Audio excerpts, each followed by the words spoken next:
उपचार गरिरहनु भएको थियो। त्यो बेलामा उहाँसँग भेट्न जाँदाखेरि एक रत्ती पनि हामीलाई लागेकै थिएन उहाँलाई केही भएको छ भनेर र उहाँलाई केही हुन्छ भन्ने हाम्रो मनमा पनि छँदा पनि थिएन। तर केही दिन अगाडि टिचिङ हस्पिटलमा म त्यहाँ जाँदा चाहिँ जुन समय भएको थिएन भिजिटर्सलाई भित्र जाने, म समय पुगेर होइन एकचोटि त भित्र हेर्छु नै भनेर म बसेँ। त्यहाँ जाँदा चाहिँ जब मैले उहाँलाई देखेँ त्यो भेन्टिलेटरमा राखिराखेको, अनि अलिकति त्यो बेला देख्दा चाहिँ मैले चाहिँ मनभित्रबाट एक किसिमको अब चाहिँ निको हुन्छ कि जस्तो चाहिँ मनमा लागेको थियो। तर जब त्योभन्दा अगाडि चाहिँ जब उहाँ सानेपामा एउटा उपचार गराइरहनु भएको थियो त्यो बेलामा चाहिँ लागेकै थिएन उहाँलाई यस्तो हुन्छ होला र त्यति चाँडै उहाँ यस्तो छोडेर जानुहुन्छ, दिवंगत हुनुहुन्छ भन्ने चाहिँ मनमा लागेको थिएन। राम्रै हुन्छ होला, अझै राम्रो गर्नुहुन्छ होला जस्तो लाग्यो।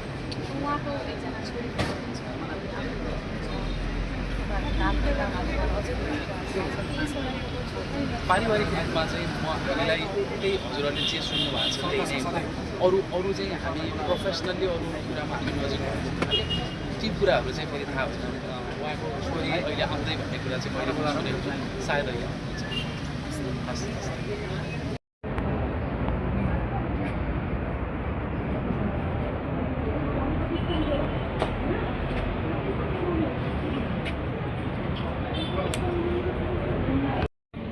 भोलिपल्ट त्यहाँ कार्यक्रम आज मात्रै उहाँले चाहिँ आफूलाई क्यान्सर एकदम चाहिँ भावविह्वल अवस्था, तर यस्तो एनर्जी थियो कि उहाँसँग मैले यो रोगलाई चाहिँ जित्छु दिनु। पछि हामीले चाहिँ यहाँ आयुर्वेदिक हस्पिटलमा पऱ्यौँ अनि म चाहिँ चाँडै मलाई घुम्न लाग्यो चाहिँ उल्टो हामीलाई सुन्दा तर आज यस्तो नराम्रो दिनमा बहिनीको राम्रो सरलाई सधैँ चाहिँ आत्माले एकदम शान्ति पाओस् र उहाँको इच्छा चाहिँ अहिले अझै नृत्य भनेपछि होइन सबै यस्तो के गर्ने यदि बाँडेर होइन, यदि उहाँसँग त्यो रोग हुन्छ नि हामीले बाँडेर उहाँले हामी राष्ट्रिय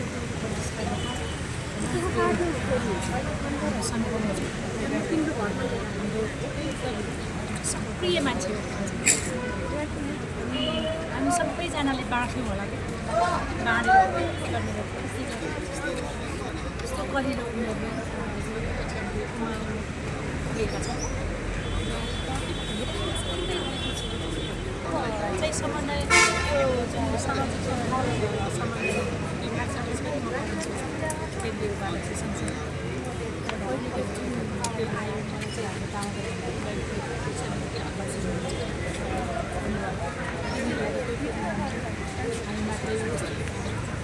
यस्तो भयो कि यस्तो अब त्यो व्यक्तिगत टिचिङबाट हामीले छोरी र नानीको बुवा बाजे डिले भएको छ। अब उहाँको आँखाको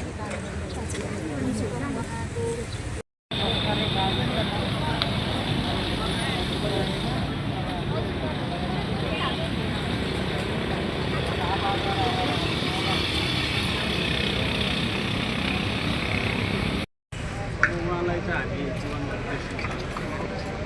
हाम्रो ललितपुर समितिमा चाहिँ उहाँ लगभग 2 वर्ष अगाडि उहाँको एउटा खुट्टाले मात्र जान्छ कि पहिले पनि 12-13 वर्ष पुगिसकेको रहेछ। र म धेरै कोसिस अहिले म 3-4 वर्ष भयो उहाँसँग सङ्गत गरेको। उहाँ एकदमै साहसी, एकदमै उहाँलाई सम्झिन पर्दाखेरि एउटा साहसी लिडर जो जुनसुकै अवस्थामा पनि ह्यान्डलिङ गर्न सक्ने र जीवनलाई बुझेको र हामी कुनै बेला अब म आफै पनि फ्रस्ट्रेसन भयो, मलाई केही भयो, पीडा भयो भने उहाँले सम्झाउनुहुन्थ्यो। उहाँ एकदमै मैले चाहिँ एकदमै ठुलो अभिभावक उहाँको पारिवारिक रूपमा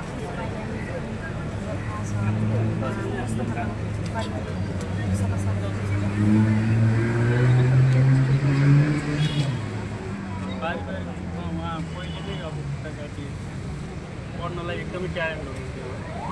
अब पढ्दै जानुभएको थियो अनि उहाँको के पनि भइसकेको थियो। उहाँको एकदमै नृत्यको एकदमै भित्रैदेखिको चाहना र एउटा चाल पनि म नाच्न सक्छु म गाउन सक्छु भनेर अगाडि बढ्नुभएको छ।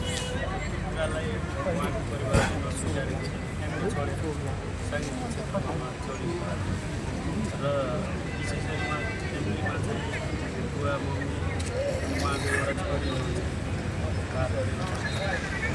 अनि उहाँहरू राम्रै परिवारबाट र उहाँलाई उहाँको परिवारमा विशेष गरी भाइले चाहिँ यो उहाँको डिभोर्स भइसकेपछि नीलकण्ठ सुवेदी उहाँको भाइ उहाँले चाहिँ 10 वर्ष दुबईमा एकदमै दुःख गरेर दिदीलाई पढाएर अनि दुईवटा विषयमा उहाँले डिग्री पनि गर्नुभएको अनि उहाँलाई पढाएर देखाएर सबै कुरा उहाँ लास्ट टाइम जब 1 वर्ष अगाडि उहाँ कोरियाबाट फिर्ता आउनुभयो नृत्य गर्नको लागि कोरिया जानुभएको कोरियाको भिजा थियो त्यसपछि जापानको थियो त्यसपछि युकेको थियो उहाँको जिन्दगी एकदमै राम्रो थियो अब उहाँले पछाडि फर्केर हेर्नुपर्ने अवस्था थियो त्यो भएपछि अनि उहाँले भाइलाई पनि बोलाउनु भयो दुबईमा अब मलाई केही गर्दैन तेरो लागि मैले गर्ने भनेर उहाँको भाइलाई बोलाउनु अहिले अब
मम्मीको आधा सपना छोरीले पुरा गर्नु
very talent is where more है त्यहाँबाट छुट्टी पनि त्यस्तै हुनुपर्छ है चाहिँ नि मलाई स्ट्रङ छोरी मान्छे मनपर्छ मम्मी उसिन्छ, मामा उसिन्छ, हजुरबा उसिन्छ, साथीभाइहरू उसिन्छ है।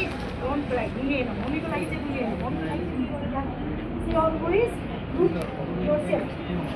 सधैँ मम्मीले हेरिराख्छ हुन्छ, जहाँ पनि उसिन्छ मम्मीले मेरो निकै गरिरहेको छ भनेर सधैँ हेरिरहेको हुन्छ।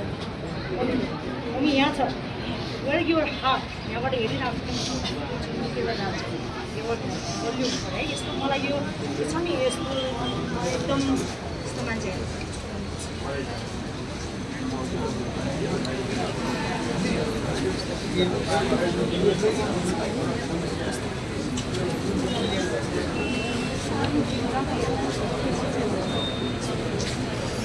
नानीको बालो 15 मिनट पछि